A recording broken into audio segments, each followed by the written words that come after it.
Заминувајте и не се враќајте. Вака бевме пречекани во црквата Свети Илија во аеродром, не од свештениците, туку од луѓе како што се представија, бранители на оваа црква. Иритација од камерата или од поранешниот градоначалник на аеродром, Кирил Тодоровски, кој го снимавме за емисијата Код.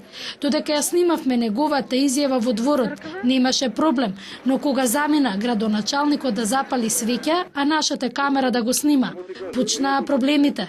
Имаме одобрение од Скопска епархија. Кој е проблемот? Имаме усно. Не прошето проблем кој е? Или што ви бара одобрение? Значи не смеете да ми забраните да снимам. Не е член на црква, не е ништо. Значи немам забрана за снимање, зашто Не е немам? човекот. Но затоа добивме и предупредување од неколку жители дека станува збор за истиот верник, кој со клоци и тупаници го бранеше христијанството на Скопскиот плоштад пред скоро еден месец.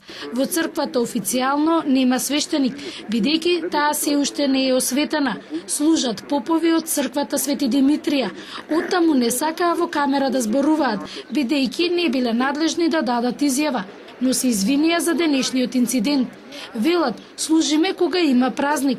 Со Скопската епархија не можевме да стапиме во контакт, по чија надлежност е црквата и да ни објаснат за чуварите на овој објект. Свети Илија почна да се гради во 2000 година. Кирил Тодоровски се терети дека од општинската каса незаконски потрошил 35.000 евра, пари поврзани со оваа црква.